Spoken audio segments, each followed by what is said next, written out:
मयुरी दिदीचा विवाह सोहळा बघण्यासाठी व्हिडिओ शेवटपर्यंत नक्की बघा.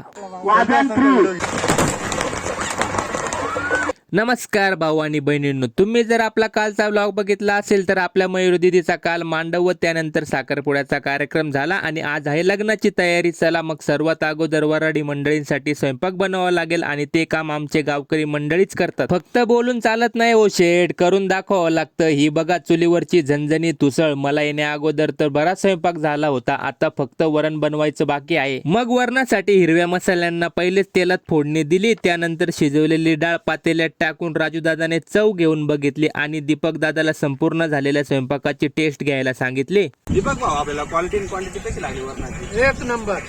विषयच नाही बोल. आचार्य कोण होते?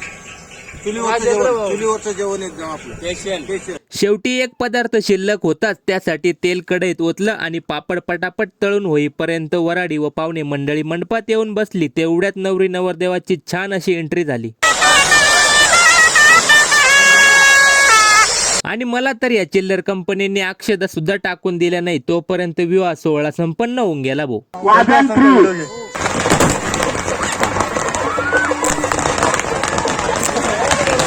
त्यानंतर आलेल्या संपूर्ण पाहुण्यांचं जेवण झालं. मग शेवटी नवरी नवरदेवाचं पण जेवण झालं आणि ही आपली वाढपी मंडळी आहे बघा. चला मग अशा प्रकारे आमच्या मयुरी दिदीचा विवाह सोहळा संपन्न झाला आणि तुम्ही अजून आपल्या आयडीला फॉलो केलेलं नाही तेवढं फॉलो करून घ्या रे. भेटूया नेक्स्ट व्लॉग मध्ये.